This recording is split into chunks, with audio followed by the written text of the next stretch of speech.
זוהי שעת הכושר, כוכבים תקנו בזול ותזכו באושר.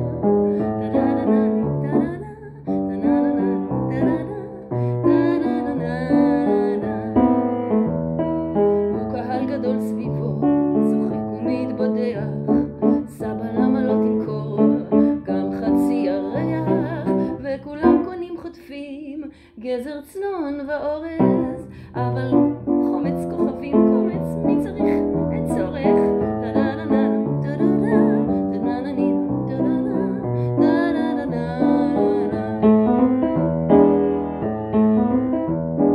מסתכל בהם השר ונפשו נרגשת, עיניהם ודאי עברות ואוזנם חירשת, הביתה שבו עם סלב בלי טיפה של עצב.